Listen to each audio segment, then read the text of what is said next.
mahirap po talagang tumayo, lalo na sa pulpito, at ito rin po ang aking kahinaan.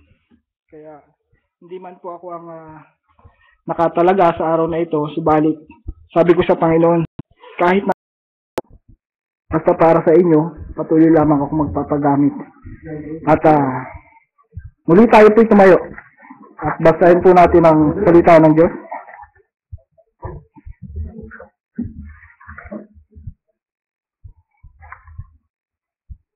Sa Genesis 6. Genesis 6 hanggang 16.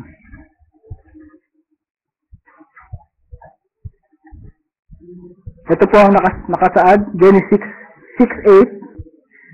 But Noah found grace in the eyes of the Lord. These are the generation of Noah. Noah was a just man and perfect in his generation. And Noah walked with God. And Noah begat 3 sons, Shem, Ham, and Japheth. The earth also was corrupt before God, and the earth was filled with violence. And God looked upon the earth, and behold, it was corrupt, for all flesh had corrupted his way upon the earth. And God said unto Noah, The end of all flesh is come before me, for the earth is filled with violence through them, and behold, I will destroy them with the earth. Make thee an ark of gopher wood. Room shalt thou make in the ark, and shall pitch it within and without with pitch. 15. And this is the fashion which thou shalt make it of. The length of the ark shall be 300 cubits. The breadth of it 50 cubits, and the height of it 30 cubits. A window shall thou make to the ark, and in a cubit shall thou finish it above.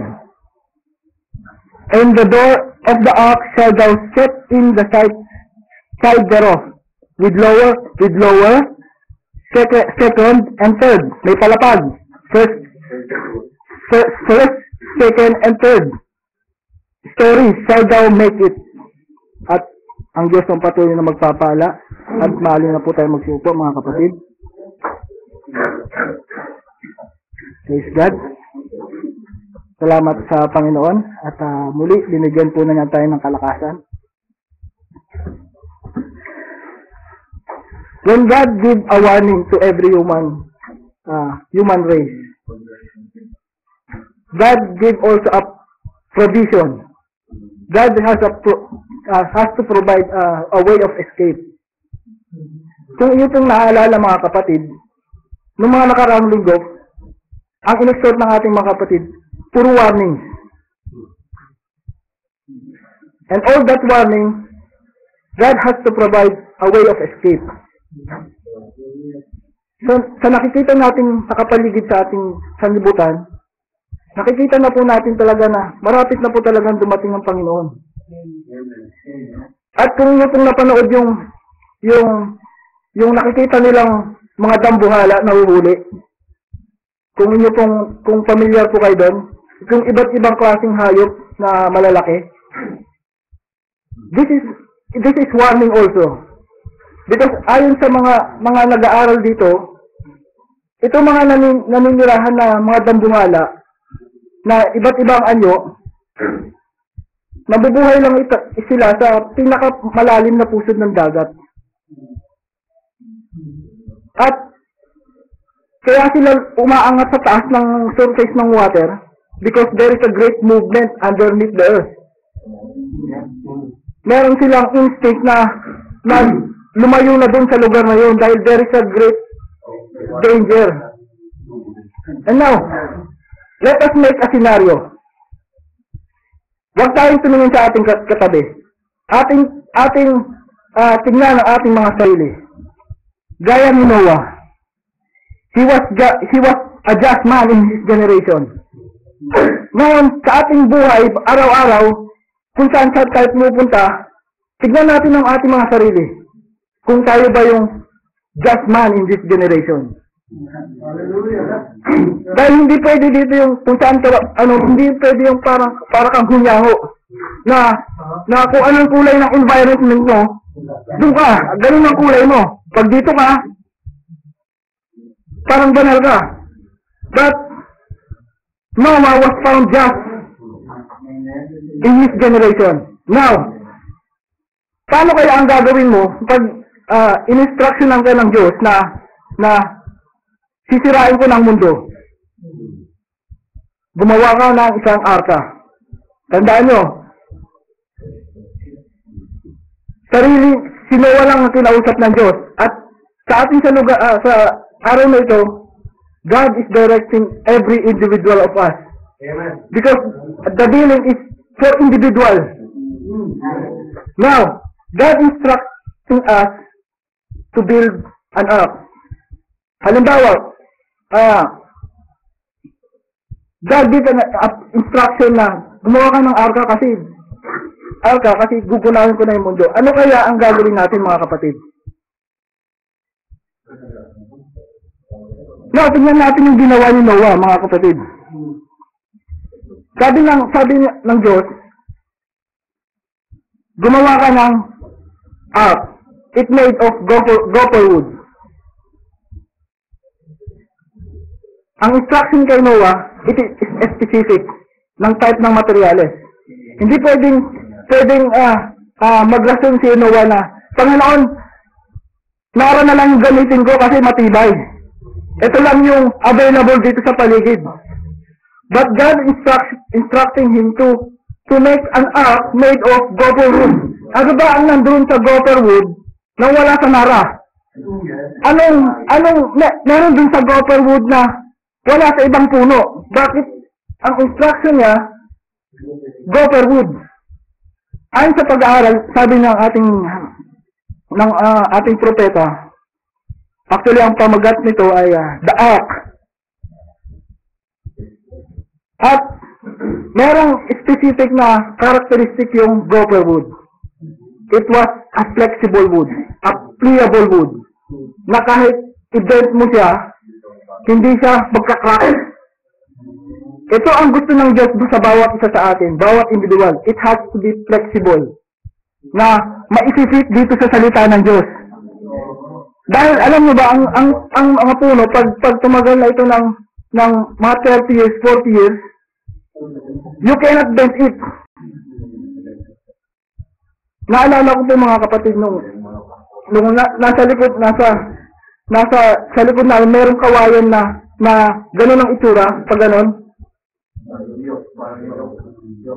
Yung pala, sinatanong ko bakit gano'n ang mga itsura ng kawayan. Yung pala, ginagawa ng mga magsasaka yun, para habang bata, ihulma na yung kawayan para gamitin sa yoke ng baka.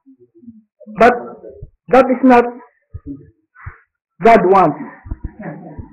He wants a pliable wood na madaling ma-fit doon sa ark.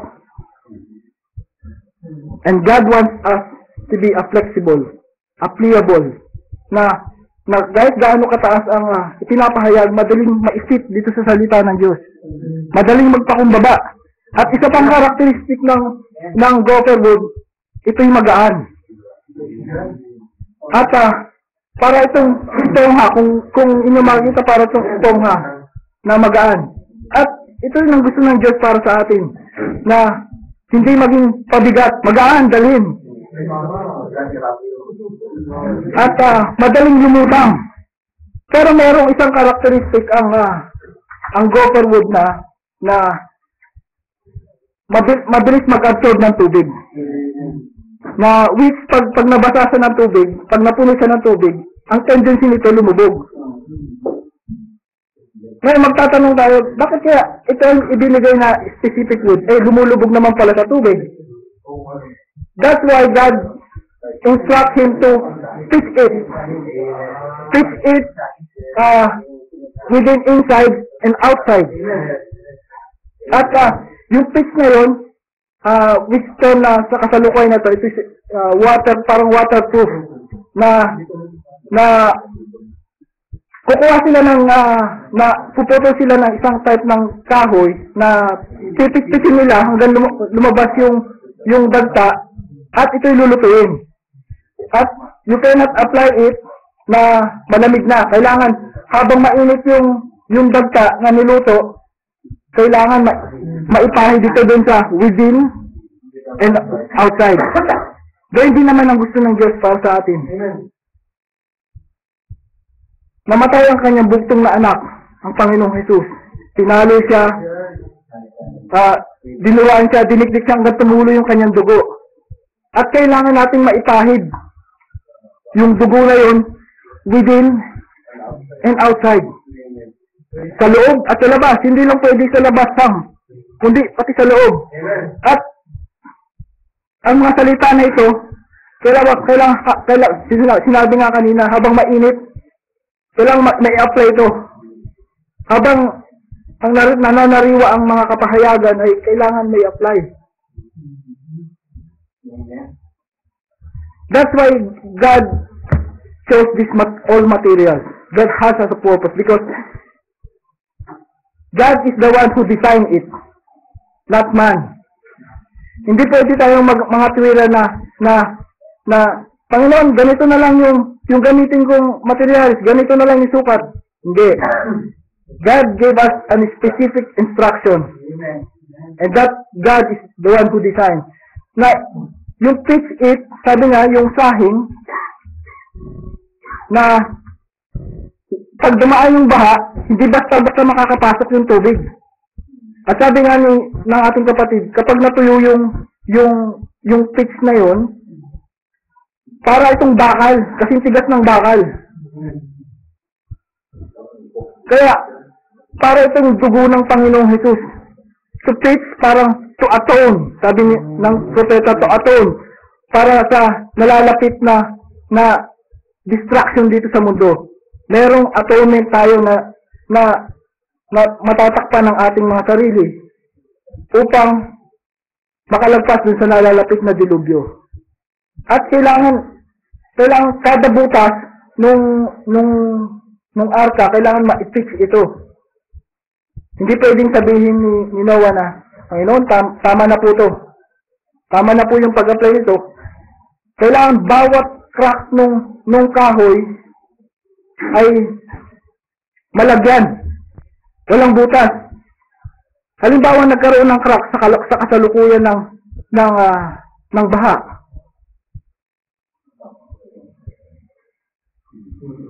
Wala po tayo sa lugar na ito kung nagkaganon ang nangyari. At gaya nga ng salita ng Diyos, kailangan makita tayo ng Diyos na ang nakikita na lang sa atin yung salita. Walang loophole. Walang crack sa ating buhay.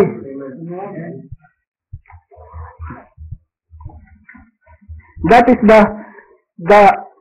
yung sahing na tinatawag sa Tagalog. And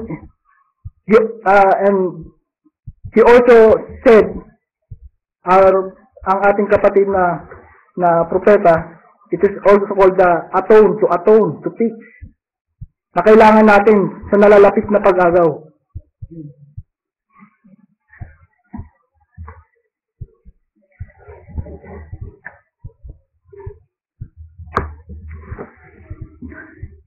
Now merong mga tinatawag na mga ark sa banal na kasulatan.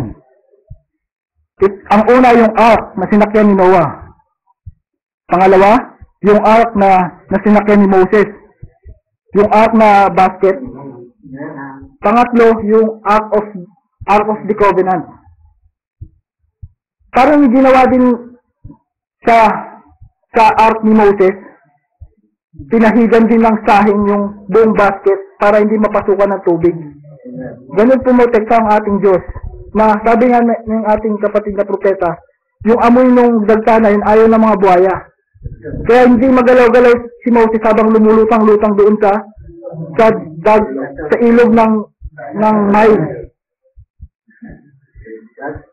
That is ganun pumotekta ang Diyos. All we have to do is to apply it. Ang salita ng Diyos, apply it to our life habang naghihintay tayo sa Panginoon na walang makitang butas. Walang ang buong makita sa atin, inside and outside, ay salita ng Diyos.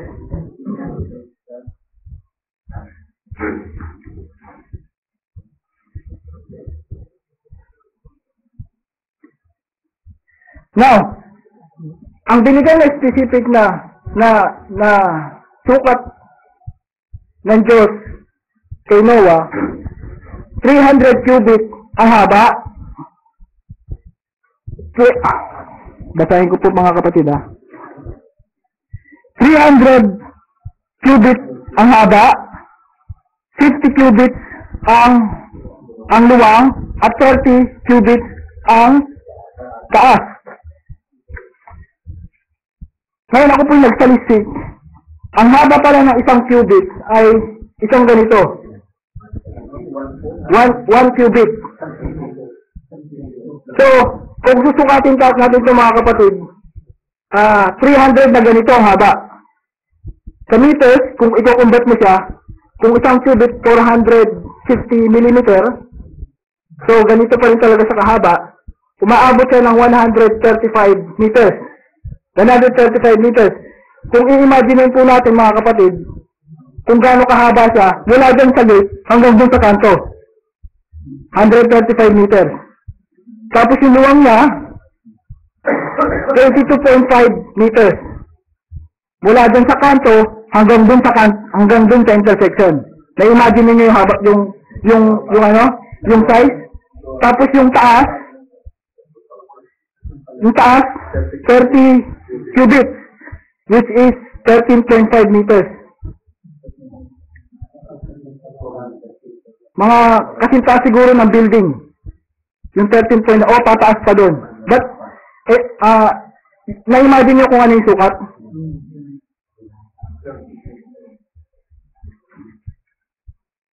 Ngayon, kung imagine nyo yung sukat, parang napakaliit. Ngayon, gusto ng Diyos na maligtas ang buong katauhan. Ngayon, kung halimbawa nangaral ang Sinoa ng 120 years, tapos yung lahat ng tao naniwala. Ngayon, paano na pagkakasundo yung lahat ng tao? Mga hayop pa. Paano kaya?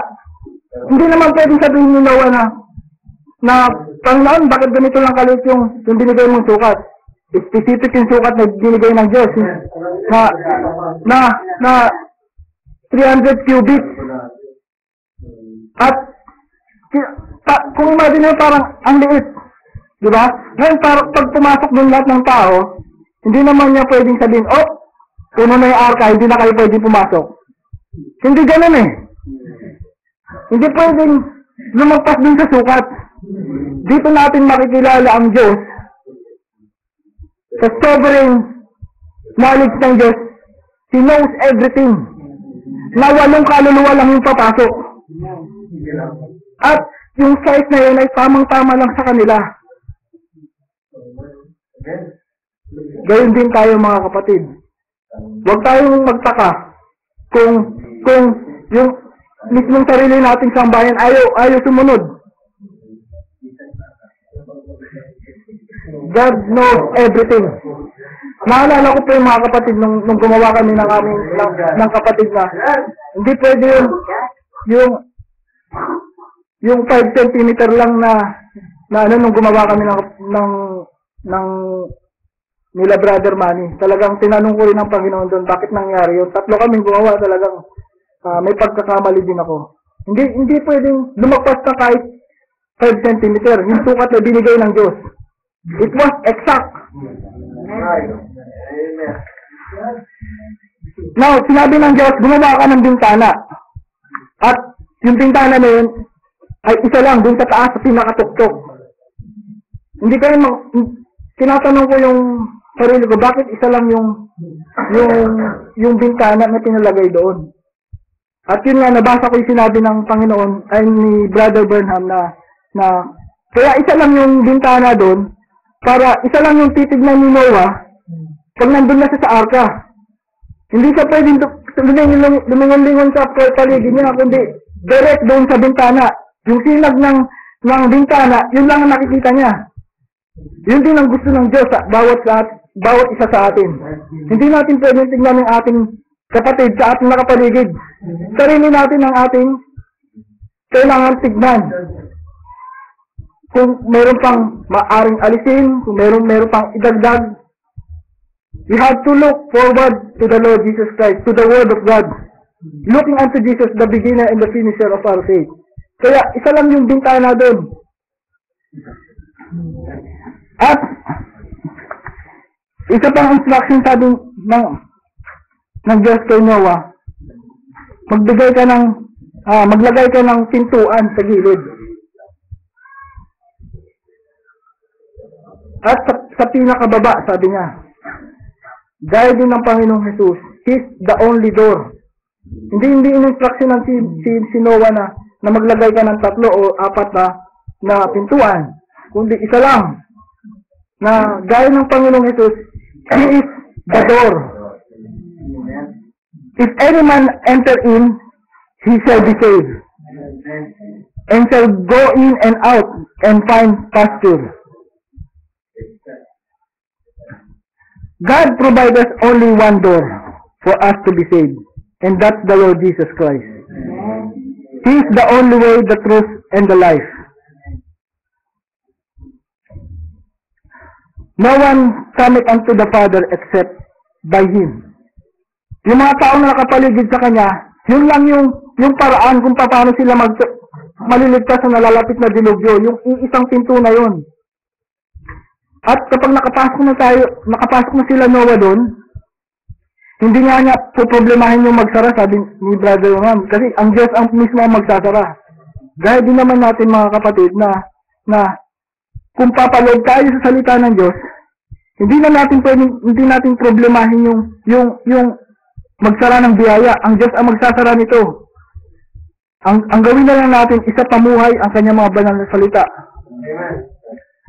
And we have to look forward into only one window, and that's Christ.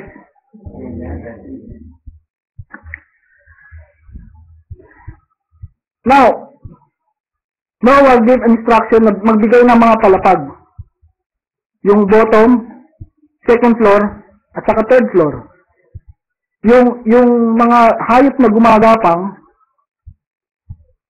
doon mo ilagay sa pinakailalim. Yung mga ibon sa pangalawang palapag. Tapos sila Noah sa pangatlo. Gaya ng itinipon ng ating kapatid, ito gaya ng justification, sanctification, at saka baptism of the Holy Ghost. Itong palapag level na to, hindi kailangan tayo manatili lang doon sa justification. Sa sanctification, kundi manatili, abutin natin yung hanggang for the very elect na tayo ngayon pinili ng Diyos.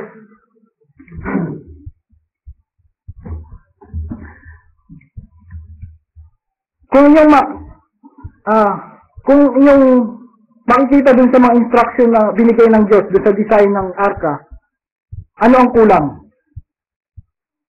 Kung tatanungin ko kayo, ano ang kulang dun sa arka na binigay na design? Kung atin po matatandaan, Diyos ang nag-design ito.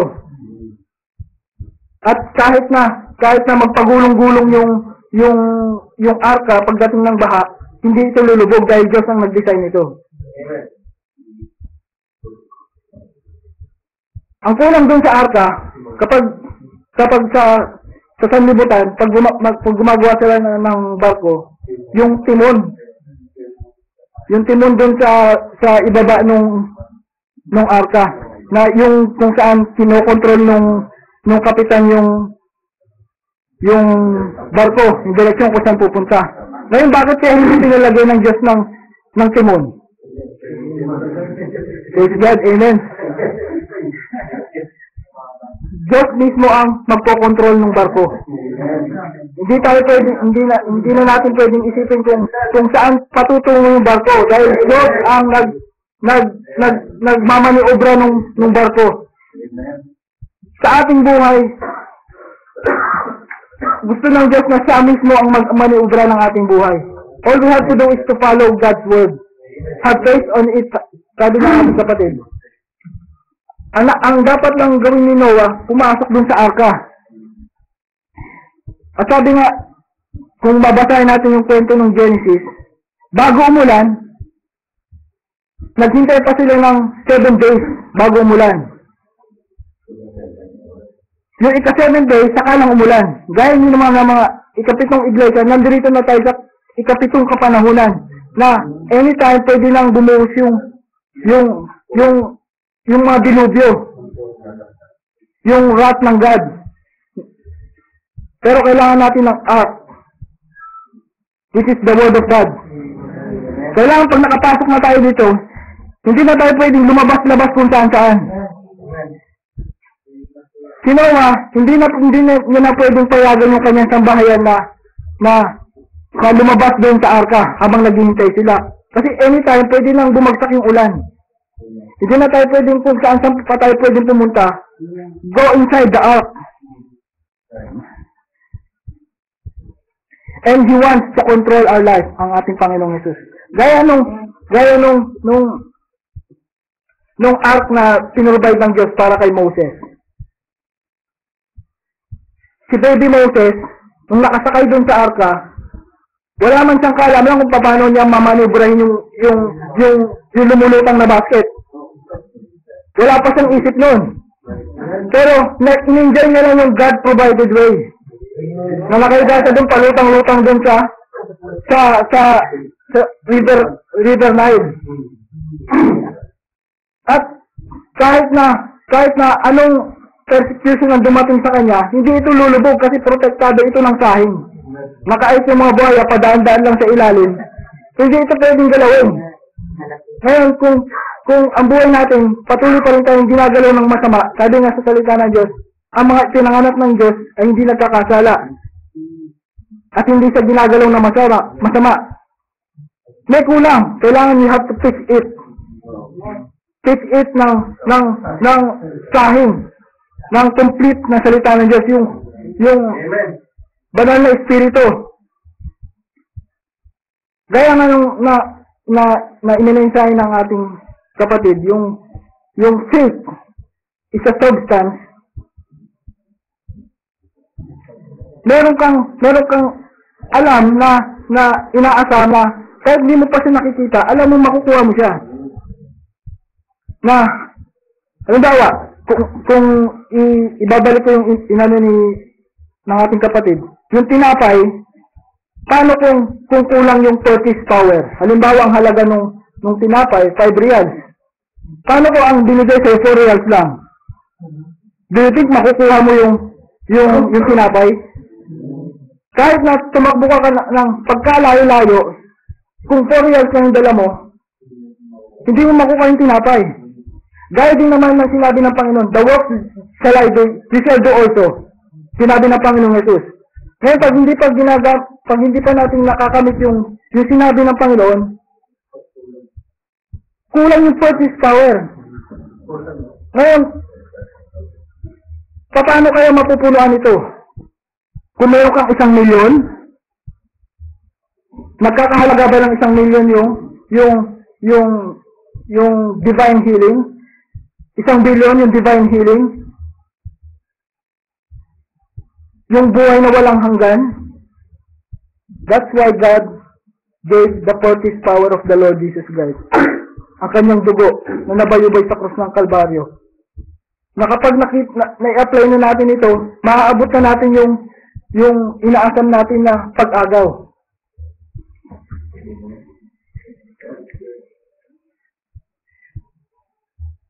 Yung act na sinakyan ni Moses, hindi man niya pwedeng problemahin kung saan tutungo yung arka, di ba? Tignan niyo mga kapatid, hindi alam ni Moses kung sino nagko-control nung ano kasi baby pa siya. Alam natin ang Diyos na nagko-control dito. Pero inilid ng Diyos yung arka na yon mula dun sa mababa, papunta dun sa next line ni Pharaoh.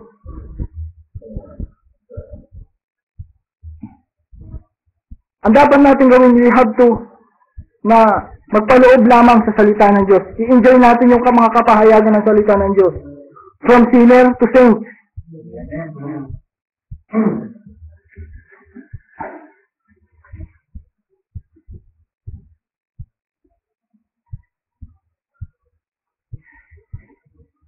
Now, meron pang isang arka na binabanggit sa salita ng Diyos, yung Ark of the Covenant.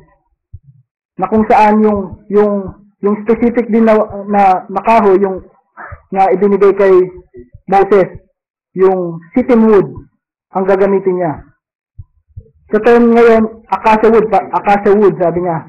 You were overlaid with gold. Babalutin mo ng ginto. At sabi ni Brother Burnham, yung wood, sinisimbolo ito ng pagiging tao natin.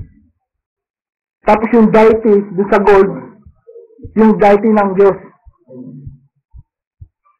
Doon sa ark ngayon, nakapaloob yung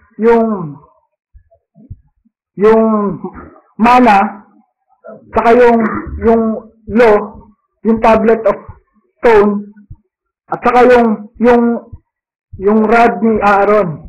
Kung ating mapapansin, nag-fourth bud pa nga yung tungkod. At nakita natin doon, God preserved it.